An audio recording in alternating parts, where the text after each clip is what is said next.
Hello students, હું છું Savaliya sir અને મારી YouTube channel Savaliya sir chemistry ટ્રેનરમાં આપનું સ્વાગત છે. વિદ્યાર્થી મિત્રો, 11th કેમિસ્ટ્રીનું ચેપ્ટર દ્રવ્ય અવસ્થા, જેમાં વાયુ અને પ્રવાહી અવસ્થાનો અભ્યાસ છે, જેના JEE નીટના કોન્સેપ્ટનો આ ટેબલ ટોપ લેક્ચર 1 છે. આ લેક્ચરની અંદર આપણે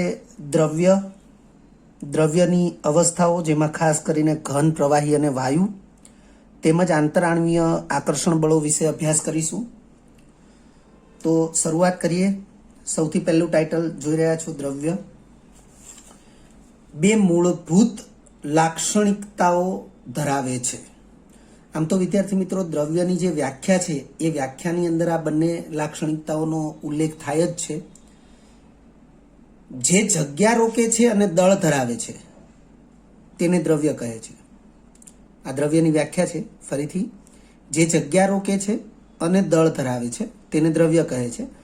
અર્થ કે દ્રવ્યની મૂળભૂત જે બે લાક્ષણિકતાઓ છે એ આ પ્રકારે થશે કે દ્રવ્ય જગ્યા રોકે છે અને દ્રવ્ય દળ ધરાવે છે.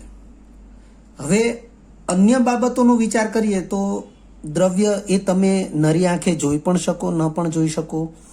એને તમે સ્પર્શી શકો, ન પણ સ્પર્શી શકો. અર્થ કે એને તમે ફીલ કરી શકો, ફીલ ન પણ કરી શકો. એટલે એ જે બધી બાબતો છે એ એની મૂળભૂત લાક્ષણિકતા નથી. બે મૂળભૂત લાક્ષણિકતાઓ આ જ પ્રકારની રહેશે કે કોઈ પણ દ્રવ્ય છે તે જગ્યા રોકે છે અને કોઈ પણ દ્રવ્ય છે તે દળ ધરાવે છે.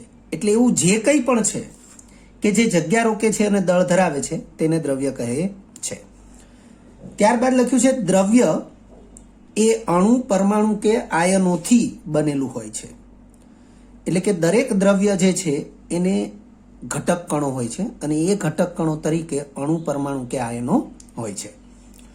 કોઈ પણ દ્રવ્યની ભૌતિક અવસ્થા એ કઈ કઈ બાબતોને આધારે નક્કી થાય છે તો એ બાબત અહીં સ્પષ્ટ કરેલી છે. ફરીથી આ ત્રીજા મુદ્દાને ખાસ આપણે ધ્યાનમાં લઈશું કે કોઈ પણ દ્રવ્યની ભૌતિક અવસ્થા એ કઈ કઈ બાબતોને આધારે નક્કી થાય છે. તો કોઈ પણ દ્રવ્યની ભૌતિક અવસ્થા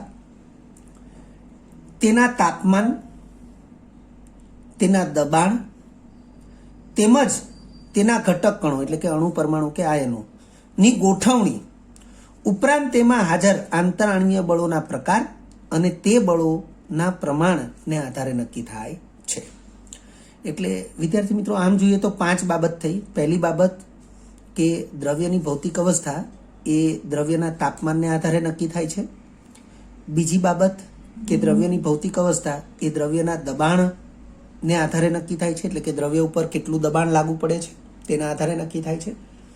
ત્રીજી બાબત કે દ્રવ્યની ભૌતિક અવસ્થા તેમાં રહેલા ઘટક કણોની ગોઠવણી ઉપરથી નક્કી થાય છે. અને ચોથી બાબત કે દ્રવ્યની ભૌતિક અવસ્થા જે તે દ્રવ્યના જે ઘટક કણો છે એમાં હાજર રહેલા આંતરાણવીય આકર્ષણ બળોને આધારે નક્કી થાય છે અથવા એના પ્રકારને આધારે નક્કી થાય છે. અને પાંચમી બાબત કે એ જે આંતરાણવીય આકર્ષણ બળો છે એનું પ્રમાણ અથવા એની માત્રા કેટલી છે એના આધારે પણ નક્કી થાય છે. ત્યારબાદ છે દ્રવ્ય અવસ્થાઓ. દ્રવ્ય અવસ્થાઓને આપણે દ્રવ્યની ભૌતિક અવસ્થાઓ પણ કહી શકીએ. તો દ્રવ્ય અવસ્થામાં આપણે મુખ્ય અવસ્થાઓ તરીકે 3 અવસ્થાઓ છે: વાયુ, પ્રવાહી અને ઘન, અથવા ઘન, પ્રવાહી, વાયુ, કોઈ પણ ક્રમ આપી શકીએ.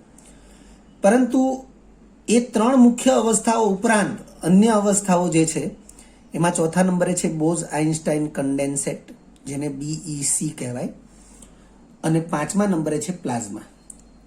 વિદ્યાર્થી મિત્રો, બોઝ-આઇન્સ્ટાઇન કન્ડેન્સેટ વિશે બહુ ડિટેલમાં હજુ સ્પષ્ટ અભ્યાસ થઈ શક્યો નથી. પ્લાઝ્મા વિશેનો અભ્યાસ એ થઈ શક્યો છે. તો ફરીથી મુખ્ય 3 અવસ્થાઓ જે છે ભૌતિક અવસ્થાઓ એમાં વાયુ, પ્રવાહી અને ઘન છે. અને અન્ય અવસ્થાઓ જે છે એમાં બોઝ-આઇન્સ્ટાઇન કન્ડેન્સેટ, જેને BEC કહેવાય છે, અને 5મા નંબરે છે પ્લાઝ્મા. વિવિધ તાપમાને અને દબાણે દ્રવ્યની મુખ્ય 3 અવસ્થાઓ એકબીજામાં રૂપાંતરિત થતી રહે છે. મુખ્ય 3 અવસ્થાઓ એટલે વાયુ, પ્રવાહી, ઘન. આનું ઉદાહરણ પણ આપણે જાણીએ છીએ કદાચ આ પ્રકારે, જેમ કે પાણી છે. જો તાપમાન વધે તો વરાળમાં રૂપાંતર થશે. હવે પાણી પ્રવાહી ભૌતિક અવસ્થા કહેવાય, વરાળ એ વાયુ ભૌતિક અવસ્થા કહેવાય. હવે જો વરાળનું તાપમાન ઘટે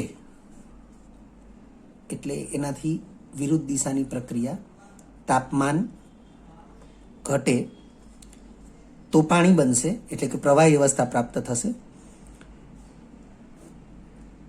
જો પાણીનું તાપમાન હજી ઘટશે તો એ બરફ બનશે. બરફ એ ઘન અવસ્થા છે, આપણે આ બધું જાણીએ છીએ. અને બરફનું તાપમાન વધશે તો એ પ્રવાહી પાણી બનશે. એટલે કે ઘન, પ્રવાહી અને વાયુ અવસ્થાઓ જે છે એ મુખ્ય 3 અવસ્થાઓ જે છે એ તાપમાન અને દબાણના ફેરફારને આધારે એકબીજામાં રૂપાંતરિત થતી રહે છે. એટલે ફરીથી આ વિધાન જોઈ લઈએ. વિવિધ તાપમાને અને દબાણે દ્રવ્યની મુખ્ય 3 અવસ્થાઓ એકબીજામાં રૂપાંતરિત થતી રહે છે. ત્યારબાદ છે આગળની માહિતી. તે ઉપરાંત જે તાપમાને દ્રવ્યની 3 અવસ્થાઓ વચ્ચે સંતુલન સ્થપાયેલું હોય એવા તાપમાનને તે દ્રવ્યનું ત્રિબિંદુ એટલે કે ટ્રિપલ પોઈન્ટ કહે છે. વિદ્યાર્થી મિત્રો, એક વ્યાખ્યા છે અને કોઈ પણ દ્રવ્ય માટે એક પરિબળ અથવા તો એક લાક્ષણિકતા પણ છે ટ્રિપલ પોઈન્ટ. જેમ ઉત્કલન બિંદુ, ગલન બિંદુ હોય છે એમ ટ્રિપલ પોઈન્ટ છે, ત્રિબિંદુ. વિધાન ફરીથી જોઈ લઈએ.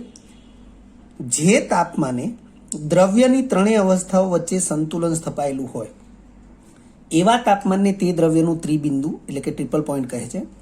આવા તાપમાને એટલે કે ત્રિબિંદુ તાપમાને અને દબાણે દ્રવ્યની 3 મુખ્ય અવસ્થાઓ સહઅસ્તિત્વ ધરાવે છે. એક ઉદાહરણથી સમજીએ. દાખલા તરીકે 4.58 મિલીમીટર દબાણે અને 0.01 અંશ સેલ્સિયસ તાપમાને, એટલે લગભગ આ 0 અંશ સેલ્સિયસની નજીક જ થયું. ફરીથી 4.58 મિલીમીટર દબાણે અને 0.01 અંશ સેલ્સિયસ તાપમાને પાણીની ભૌતિક અવસ્થાઓ ઘન, પ્રવાહી અને વાયુ એટલે કે બરફ, પ્રવાહી પાણી અને બરફ પાણીની બાષ્પ એ 3 સંતુલિત રીતે સહઅસ્તિત્વ ધરાવે છે. ફરીથી અહીં જે લખ્યું છે કે આવા તાપમાને એટલે કે ટ્રિપલ પોઈન્ટ ત્રિબિંદુ તાપમાન, એટલે પાણીનું ત્રિબિંદુ તાપમાન 0.01 અંશ સેલ્સિયસ છે.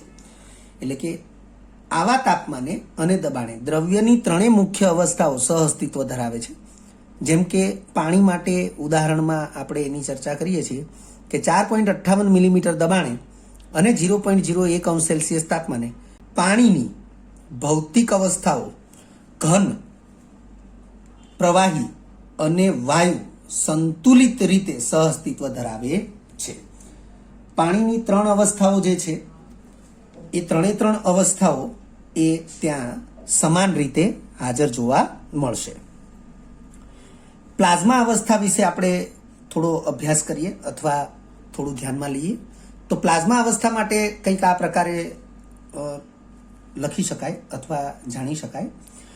અતિ ઊંચા તાપમાને વાયુઓના અણુઓ અને પરમાણુઓનું ધન આયનો અને ઋણભારીય ઇલેક્ટ્રોનમાં રૂપાંતર થાય છે, જે મિશ્રણ સ્વરૂપે રહે છે. એટલે કે ધન આયનો અને ઋણભારીય ઇલેક્ટ્રોન એ પાત્રની અંદર અથવા પ્રણાલીની અંદર એ મિશ્રણ સ્વરૂપે હાજર રહે છે અને તે પ્રણાલીને પ્લાઝમા અવસ્થા કહે છે. ફરીથી, અતિ ઊંચા તાપમાને વાયુઓના અણુઓ અને પરમાણુઓનું ધન આયનો અને ઋણભારીય ઇલેક્ટ્રોનમાં રૂપાંતર થાય છે. આ ધન આયનો અને ઋણભારીય ઇલેક્ટ્રોન એ મિશ્રણ સ્વરૂપે રહે છે, જેને પ્લાઝમા અવસ્થા કહે છે. સૂર્ય અને અન્ય તારાઓમાં ઊંચા તાપમાને આ અવસ્થા જોવા મળે છે. અર્થ કે સૂર્ય જેવા બ્રહ્માંડની અંદર જે અન્ય તારાઓ છે જેમાં ખૂબ ઊંચા તાપમાને આ પ્લાઝમા અવસ્થા જોવા મળે છે. પ્રાયોગિક રીતે સૂર્યના તાપમાન જેટલું તાપમાન પેદા કરીને પ્રણાલીની અંદર વાયુને પ્લાઝમા અવસ્થામાં રૂપાંતરિત કરી શકાય છે. વિદ્યાર્થી મિત્રો, અહીં આપણે એ સ્પષ્ટતા ખાસ કરવી જરૂરી છે કે સૂર્ય અને અન્ય તારાઓમાં પણ બધા જ તારાઓમાં આવી પ્લાઝમા અવસ્થા હોય એવું જરૂરી નથી. એનું કારણ એ છે કે જો આપણે જાણતા હોઈએ તો કંઈક આ પ્રકારની માહિતી હોય છે કે દરેક સ્ટાર એટલે કે તારો એ બાળ અવસ્થા, યુવાવસ્થા અને વૃદ્ધાવસ્થા એમ 3 પ્રકારની અવસ્થા ધરાવતો હોય છે. જેમ કે આપણો સૂર્ય એ અત્યારે એ યુવા અવસ્થામાં છે, અર્થ કે એનું તાપમાન એ મહત્તમ છે અને એવા ઊંચા મહત્તમ તાપમાને જ સૂર્યની અંદર પ્લાઝમા અવસ્થા એ હાજર છે. અને એ પ્રકારનું તાપમાન ધરાવતા જે અન્ય તારાઓ છે એમાં પણ પ્લાઝમા અવસ્થા જોવા મળે છે. અહીં આપણે દ્રવ્યની મુખ્ય 3 અવસ્થાઓ જે છે એની જે મુખ્ય લાક્ષણિકતાઓ જે છે એના આધારે એમની સરખામણીને ધ્યાનમાં લઈશું, જે એમસીક્યુ માટે અથવા એમસીક્યુ અન્ય કોઈ પણ પ્રકારના પ્રશ્નો માટે પણ ખૂબ જ અગત્યની છે. તો અહીં ટાઇટલમાં આપણે વાયુ, પ્રવાહી અને ઘન લખેલું જ છે અને બધી જ જે મહત્વની લાક્ષણિકતાઓ છે એની સાપેક્ષમાં સરખામણી અહીં દર્શાવેલી છે. જેમ કે વાયુરૂપ પદાર્થ છે એ ચોક્કસ કદ અને ચોક્કસ દળ ધરાવે છે. તો હવે આ કદ અને દળ ચોક્કસ ધરાવવા એ વાયુ, પ્રવાહી અને ઘન 3 માટે એ કોમન છે. એટલે કે જેમ વાયુરૂપ પદાર્થ ચોક્કસ કદ અને ચોક્કસ દળ ધરાવે છે એમ પ્રવાહી રૂપ પદાર્થ પણ ચોક્કસ કદ અને ચોક્કસ દળ ધરાવે છે. ઘન પદાર્થ છે એ પણ ચોક્કસ કદ અને ચોક્કસ દળ ધરાવે છે. વિદ્યાર્થી મિત્રો, વાયુરૂપ પદાર્થ માટે ચોક્કસ કદ ધરાવવાની એક શરત છે કે જે વાયુ પાત્રમાં એને ભરવામાં આવે તે વાયુ પાત્રને અનુરૂપ એ ચોક્કસ કદ ધરાવશે. એટલે યાદ રાખીશું કે વાયુ માટે ચોક્કસ કદ ધરાવવું એ શરતને આધીન છે કે જે વાયુ પાત્રમાં એને ભરવામાં આવશે એ વાયુ પાત્રના કદને અનુરૂપ વાયુ એ ચોક્કસ કદ ધરાવે છે. ત્યારબાદ વાયુરૂપ દ્રવ્ય અથવા વાયુરૂપ પદાર્થ છે એ ચોક્કસ આકાર ધરાવતા નથી. તો પ્રવાહી રૂપ પદાર્થ છે એ પણ ચોક્કસ આકાર ધરાવતા નથી, પરંતુ ઘન પદાર્થ છે એ ચોક્કસ આકાર ધરાવે છે. વિદ્યાર્થી મિત્રો, અહીં આપણે ચોક્કસ આકારનો અર્થ નિયમિત આકાર એવું લઈશું નહીં, કારણ કે ઘન પદાર્થ એ નિયમિત અને અનિયમિત એવા કોઈ પણ આકારના હોઈ શકે, પરંતુ આપણે જે ચોક્કસ આકાર કહીએ છીએ એ વાયુ અને પ્રવાહીના સંદર્ભમાં અથવા વાયુ અને પ્રવાહીની સાપેક્ષમાં ચોક્કસ આકાર ધરાવે છે એવું આપણે કહીશું. આને બીજી રીતે પણ આપણે સમજી શકીએ કે વાયુ અને પ્રવાહી એને જે પાત્રમાં ભરવામાં આવે છે એ પાત્રને અનુરૂપ તેઓ આકાર ધારણ કરે છે. જ્યારે ઘન પદાર્થ જે છે એને જે પાત્રમાં ભરવામાં આવે છે એને અનુરૂપ પોતે આકાર ધારણ કરતો નથી. એને પોતાનો જે આકાર છે લાક્ષણિક એ આકારમાં જ એ રહે છે.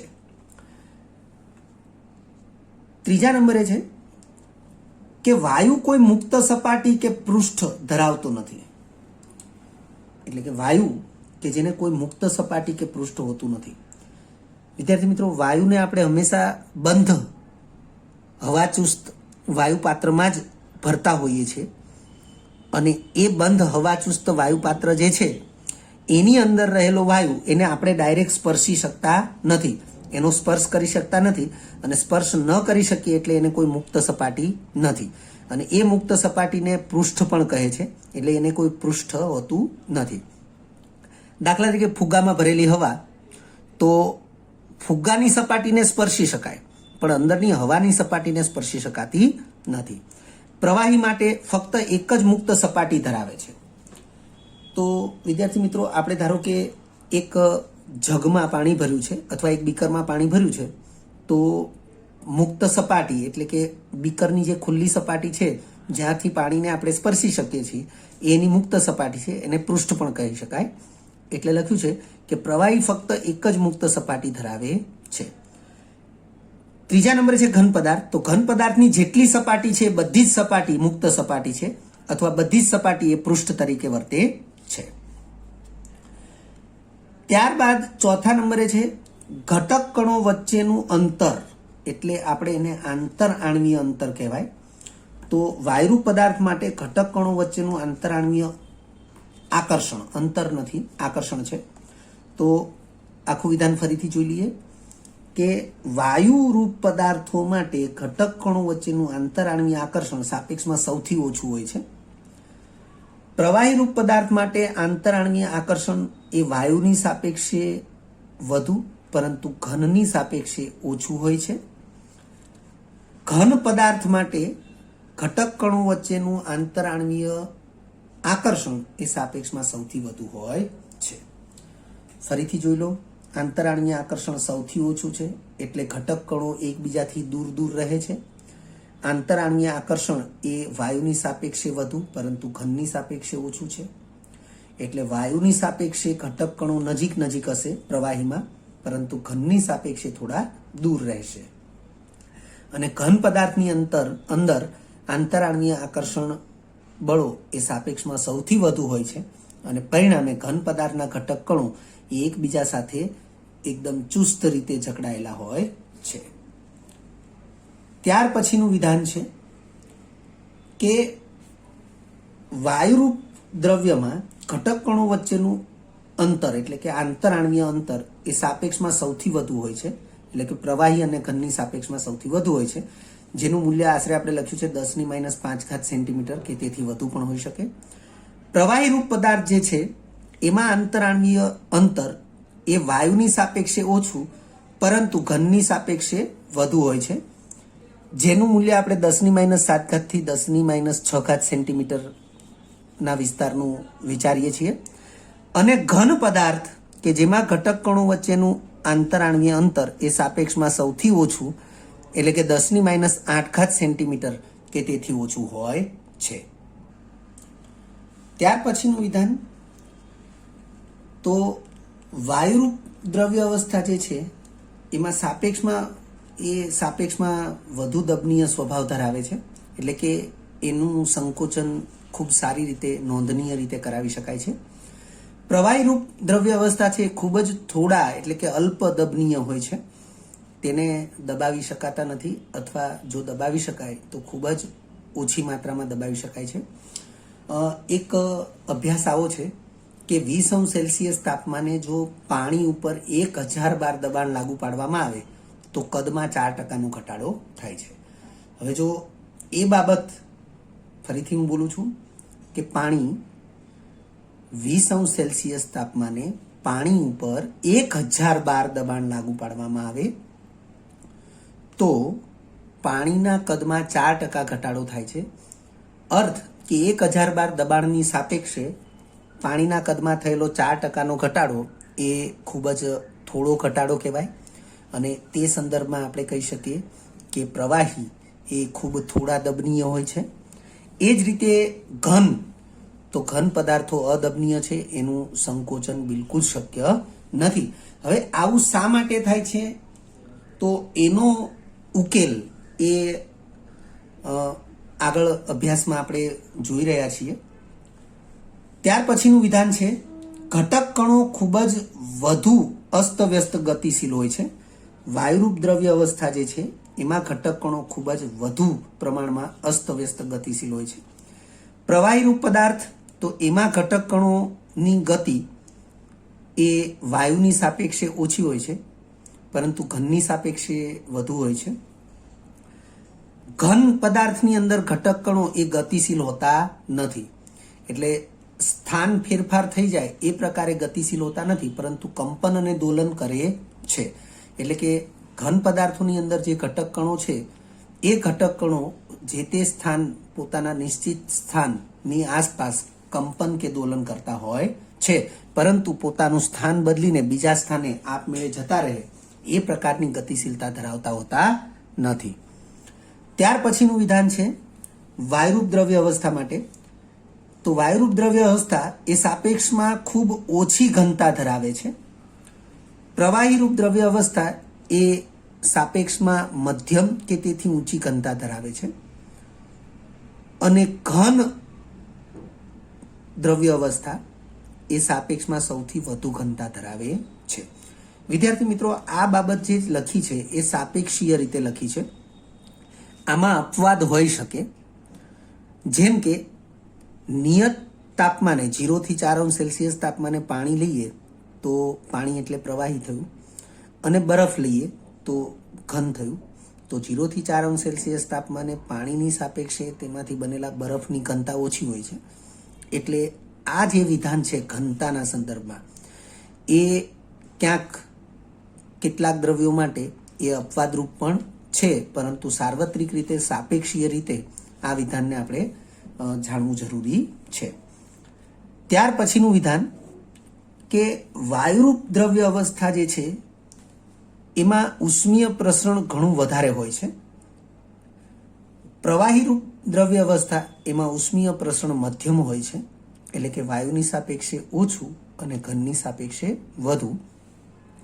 જ્યારે ઘન અવસ્થા એમાં ઉષ્મીય પ્રસરણ ખૂબ ઓછું હોય છે. આપણે વાયુની સાપેક્ષે ઘન પદાર્થમાં ઉષ્મીય પ્રસરણ જે છે એને અલ્પ પણ વિચારી શકીએ.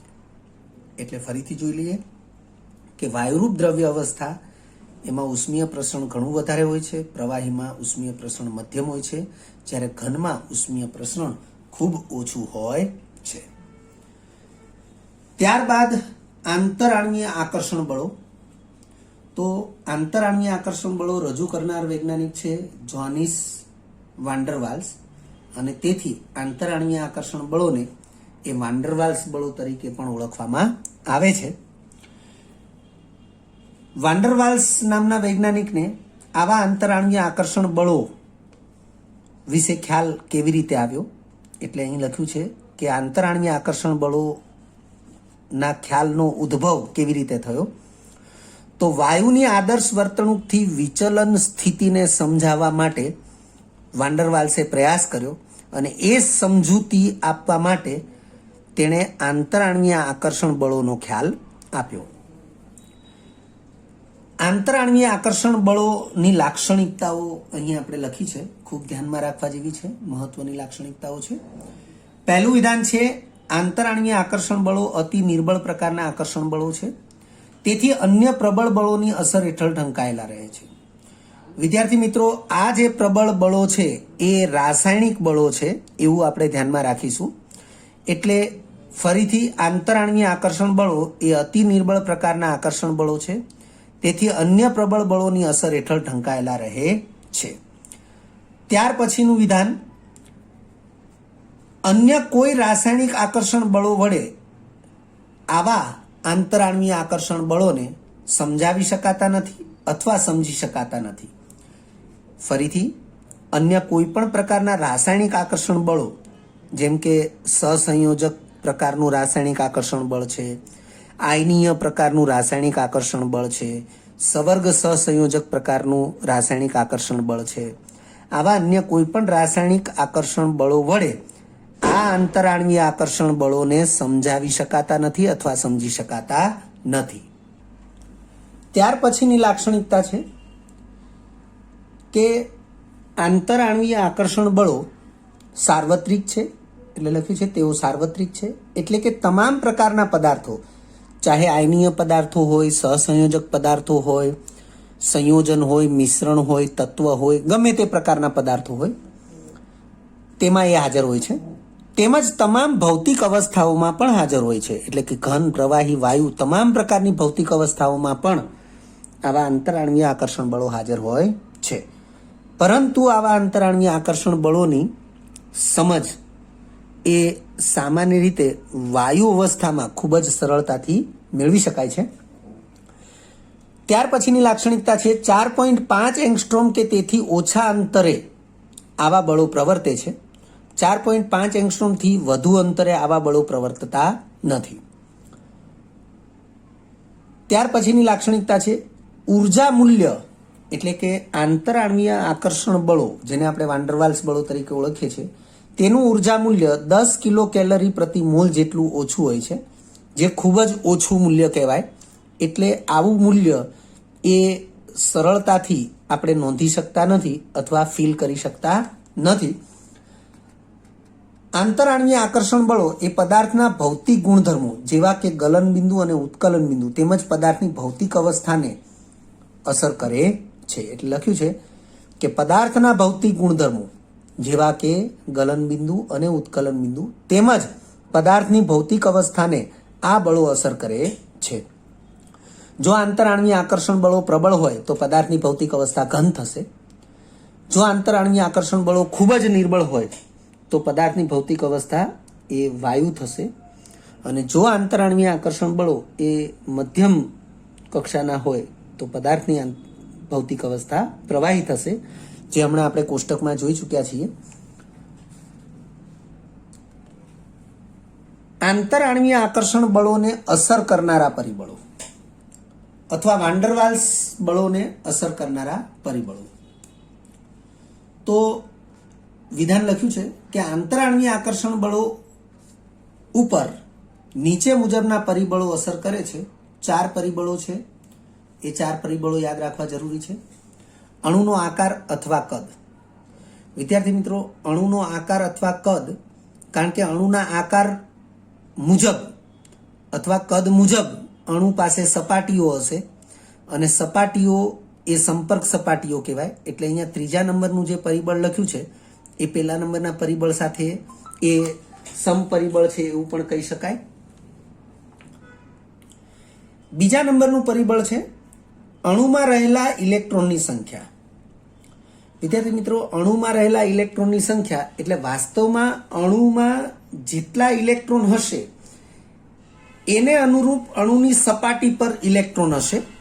સપાટી કહેતા બાહ્યતમ કક્ષાઓ અને કક્ષકોમાં, અને એને અનુરૂપ અન્ય અણુ સાથે એટલે કે અન્ય અણુના કેન્દ્ર સાથે એને આકર્ષણ ઉદ્ભવશે. એટલે આંતરઆણ્વીય આકર્ષણ બળોને અસર કરનારા પરિબળોમાં અણુમાં રહેલા ઇલેક્ટ્રોનની સંખ્યા એ એક અગત્યનું પરિબળ કહી શકાય. ચોથા નંબરે છે સરેરાશ આંતરઆણ્વીય અંતર. સરેરાશ આંતરઆણ્વીય અંતર એ 4.5 એંગસ્ટ્રોમ કે તેથી ઓછું હશે તો આવા પ્રકારના જે આકર્ષણ બળો છે એ ઉદ્ભવશે અને પ્રબળ બનશે. પરંતુ 4.5 એંગસ્ટ્રોમથી વધારે અંતરે હશે તો આવા પ્રકારના આકર્ષણ બળો એ લાગુ પડતા નથી. ત્યારબાદ છે આંતરઆણ્વીય બળોના પ્રકાર અને સાપેક્ષ પ્રબળતા. તો વિદ્યાર્થી મિત્રો, આંતરઆણ્વીય આકર્ષણ બળો જે છે એ 4 પ્રકારના છે. આપણે અહીં સ્પષ્ટતા કરી છે કે 4 પ્રકારના આંતરઆણ્વીય બળો હોય છે જેની પ્રબળતાનો સાપેક્ષ ક્રમ નીચે મુજબ છે. તો 4 પ્રકારના જે આંતરઆણ્વીય આકર્ષણ બળો છે એ અહીં આપણે દર્શાવેલા છે. લંડન બળ, જેને વિક્ષેપણ બળ પણ કહે છે, જેની પ્રબળતા સાપેક્ષમાં સૌથી ઓછી છે. ત્યારબાદ આવશે દ્વિધ્રુવીય પ્રેરિત દ્વિધ્રુવીય બળો, જેની પ્રબળતા લંડન બળો કરતાં વધારે અને બાકીના જે 2 પ્રકારના આંતરઆણ્વીય આકર્ષણ બળો છે એના કરતાં ઓછી છે. ત્રીજા નંબરે છે દ્વિધ્રુવીય પ્રકારના બળો કે જેની પ્રબળતા એ સાપેક્ષમાં લંડન બળ અને દ્વિધ્રુવીય પ્રેરિત દ્વિધ્રુવીય બળ કરતાં વધુ છે, પરંતુ હાઇડ્રોજન બંધ કરતાં ઓછી છે. અને ચોથા નંબરનું આંતરઆણ્વીય આકર્ષણ બળ છે હાઇડ્રોજન બંધ. હાઇડ્રોજન બંધની પ્રબળતા એ બાકીના 3 આંતરઆણ્વીય આકર્ષણ બળોની સાપેક્ષે સૌથી વધુ છે. વિદ્યાર્થી મિત્રો, આપણે એ યાદ રાખીશું કે આ 4 પ્રકારના બળો એ આંતરઆણ્વીય આકર્ષણ બળોના પ્રકાર છે અને 4 બળો એ અન્ય રાસાયણિક બળોની સાપેક્ષમાં નિર્બળ બળો જ છે. ત્યાર પછી આપણે અહીં એક નોંધ લખી છે, યાદ રાખો કરીને. આયન અને દ્વિધ્રુવીય અણુ વચ્ચેના આકર્ષણ બળોને આયન દ્વિધ્રુવ બળો કહે છે. ખૂબ જ ધ્યાનમાં રાખવા જેવું વિધાન બળનો પ્રકાર છે. ફરીથી, આયન અને દ્વિધ્રુવ અણુ વચ્ચેના આકર્ષણ બળોને આયન દ્વિધ્રુવ બળો કહે છે, જેનો સમાવેશ વાન્ડરવાલ્સ બળોમાં થતો નથી. ફરીથી, જેનો સમાવેશ આ વાન્ડરવાલ્સ બળો એટલે કે આંતરઆણ્વીય આકર્ષણ બળોના જે 4 પ્રકાર છે એ 4 પ્રકાર જ છે. આ જે આયન દ્વિધ્રુવ બળ છે એને વાન્ડરવાલ્સ બળમાં સમાવેશ કરી શકાતો નથી. હવે વિદ્યાર્થી મિત્રો, એનો ખુલાસો કંઈક આ પ્રકારનો છે કે આ જે વાન્ડરવાલ્સ બળો છે એટલે કે આંતરઆણ્વીય આકર્ષણ બળો જે 4 પ્રકારના છે એ પદાર્થના ભૌતિક ગુણધર્મોને અસર કરે છે, પરંતુ પદાર્થના રાસાયણિક ગુણધર્મો કે પદાર્થની રાસાયણિક પ્રક્રિયાને એ અસર કરતા નથી. જ્યારે અહીં જે આયન દ્વિધ્રુવીય બળની વાત થઈ છે, એ આયન દ્વિધ્રુવીય બળ એ પદાર્થની રાસાયણિક પ્રક્રિયા થવા માટેના એક પરિબળ તરીકે પણ કાર્ય કરી શકે છે અથવા ભાગ ભજવી શકે છે. અને તેથી આયન દ્વિધ્રુવીય બળ એને વાન્ડરવાલ્સ બળ અથવા તો આંતરાણવીય આકર્ષણ બળમાં સમાવેશ કરી શકાતો નથી. દબનીયતા અથવા સંકોચનનું પરિબળ. વિદ્યાર્થી મિત્રો, હમણાં આપણે જ્યારે દ્રવ્યની મુખ્ય 3 અવસ્થાઓ વાયુ, પ્રવાહી અને ઘન એની સરખામણી કરી અને એની અંદર આપણે એવું એક વિધાન જોયું કે વાયુરૂપ જે દ્રવ્ય છે એ ખૂબ જ વધારે દબનીય સ્વભાવ ધરાવે છે, ઘન પદાર્થો છે એ અદબનીય સ્વભાવ ધરાવે છે, જ્યારે પ્રવાહી પદાર્થ એ અલ્પ દબનીય સ્વભાવ ધરાવે છે. તો એની સ્પષ્ટતા એ અહીં આપણે કરવા જઈ રહ્યા છીએ. તો આ પ્રકારનું ટાઇટલ છે દબનીયતા અથવા સંકોચનનું પરિબળ. અને આ જે પરિબળ છે એની સ્પષ્ટતા એ પણ આંતરાણીય આકર્ષણ બળોને આધારે જ થઈ શકી છે. તો વિધાન આ પ્રકારે છે કે જ્યારે બે અણુઓને એકબીજાની નજીક લાવવામાં આવે છે ત્યારે તે પરસ્પર તેઓના ઇલેક્ટ્રોન વાદળ વચ્ચેનું તેમજ કેન્દ્રો વચ્ચેનું અપાકર્ષણ અસરકારક બને છે. વિદ્યાર્થી મિત્રો, આ બાબતને કંઈક આપણે આવી રીતે સમજી શકીએ છીએ કે ધારો કે ઇલેક્ટ્રોન વાદળ અને કેન્દ્ર એવું આપણે વિચારીએ તો કોઈ પણ અણુ કે પરમાણુ એના કેન્દ્રને ધનભારીય વિચારવું પડે અને ઇલેક્ટ્રોન વાદળને ઋણભારીય વિચારવું પડે.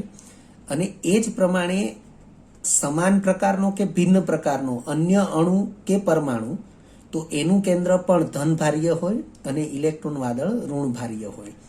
તો જ્યારે આવા બે અણુ કે પરમાણુઓ એકબીજાની નજીક આવશે ત્યારે ઇલેક્ટ્રોન વાદળ કે જે ઋણ વીજભારીય છે પરસ્પર એકબીજાને અપાકર્ષણ પેદા કરશે અને કેન્દ્રો કે જે ધનભારીય છે એ પણ પરસ્પર એકબીજાને અપાકર્ષણ પેદા કરશે. એટલે અહીં લખ્યું છે કે જ્યારે બે અણુઓને એકબીજાની નજીક લાવવામાં આવે, અહીં ફક્ત અણુઓનો ઉલ્લેખ કર્યો છે, આપણે પરમાણુઓ પણ વિચારી શકીએ કે જ્યારે બે અણુઓ કે પરમાણુઓને એકબીજાની નજીક લાવવામાં આવે છે ત્યારે પરસ્પર તેઓના ઇલેક્ટ્રોન વાદળ વચ્ચેનું તેમજ કેન્દ્રો વચ્ચેનું અપાકર્ષણ અસરકારક બને છે. જેમ અણુઓ વચ્ચેનું અંતર ઘટે તેમ આવા અપાકર્ષણ બળોની માત્રામાં વધારો થાય છે અને એ જે વધારો થવાનો સાપેક્ષ ક્રમ છે એ ઘનમાં સૌથી વધારે હોય છે, પ્રવાહીમાં એનાથી ઓછું હોય છે અને વાયુમાં આવા અપાકર્ષણ બળોનો વધારો એ સૌથી ઓછી માત્રામાં થાય છે. એટલે આ વિધાનને ફરીથી સમજો કે ઘન પદાર્થના અણુઓ એકબીજાની નજીક આવે ત્યારે જે અપાકર્ષણ બળોની માત્રામાં વધારો થાય એ વધારો ઘન પદાર્થમાં સૌથી વધુ થશે, પ્રવાહીમાં એનાથી ઓછો વધારો થશે, પરંતુ વાયુરૂપ પદાર્થમાં આવા અપાકર્ષણ બળોની માત્રામાં થતો વધારો એ સૌથી ઓછો અથવા ન્યૂનતમ હશે.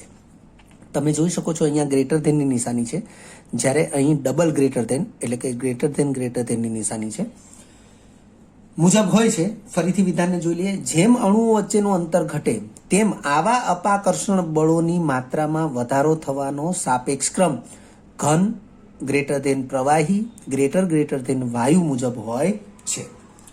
આથી ઘન પદાર્થો લગભગ અદબનીય હોય છે, કારણ કે ઘન પદાર્થો છે એમાં અપાકર્ષણ બળોની માત્રાનો વધારો એ ખૂબ જ મોટો હોય છે, ખૂબ જ વધુ હોય છે અને તેથી ઘન પદાર્થોના અણુઓ એકબીજાની વધારે નજીક એ લાવી શકાતા નથી અને તેથી તે અદબનીય હોય છે.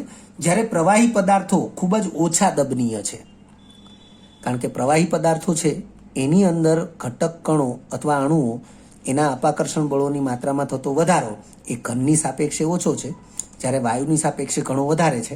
એટલે પ્રવાહી પદાર્થો ખૂબ ઓછા દબનીય છે, કારણ કે આવા જે અપાકર્ષણ બળો જે છે એનો ઝડપી વધારો તેઓના સંકોચનને અવરોધે છે, એટલે કે તેના અણુઓને એકબીજાની નજીક લાવતા અથવા આવવા માટે અટકાવે છે. એટલે આપણે અહીંયા આ પ્રમાણેના શબ્દોનો ઉપયોગ કર્યો છે, કારણ કે અપાકર્ષણ બળોનો ઝડપી વધારો તેઓના સંકોચનને અવરોધે છે, એટલે એની દબનીયતાને અવરોધે છે એવું પણ કહી શકાય. પરંતુ વાયુઓ વધારે દબનીય હોય છે, કારણ કે તેમાં અપાકર્ષણ પારસ્પરિક ક્રિયા સાપેક્ષમાં ઓછી વધે છે. કારણ કે આ અપાકર્ષણ બળોની માત્રામાં જે વધારો થાય છે એ વધારો સાપેક્ષમાં ઘણો ઓછો હોય છે. એટલે આપણે આવા શબ્દોનો ઉપયોગ કર્યો છે કે વાયુઓ વધારે દબનીય હોય છે, કારણ કે વાયુઓ જે છે એમાં અપાકર્ષણ બળોની માત્રામાં જે વધારો થાય છે એ સાપેક્ષમાં ઘણો ઓછો હોય છે. એટલે લખ્યું છે કારણ કે તેમાં એટલે કે વાયુઓમાં અપાકર્ષણ પારસ્પરિક ક્રિયા એ સાપેક્ષમાં ઓછી માત્રામાં વધે છે. વિદ્યાર્થી મિત્રો, જો તમને આ વિડીયો લેક્ચર ગમ્યો હોય તો લાઇક આપજો, શેર કરજો અને સબસ્ક્રાઇબ પણ કરજો. અગાઉના લેક્ચરનું રિવિઝન અને પાઠ્યપુસ્તકનું વાંચન કરતા રહેજો. આ લેક્ચર અંગે કોઈ પણ ડિફિકલ્ટી હોય તો મને વોટ્સઅપ કરી શકાય. આભાર. ફરી મળીશું નવા વિડીયો લેક્ચરમાં.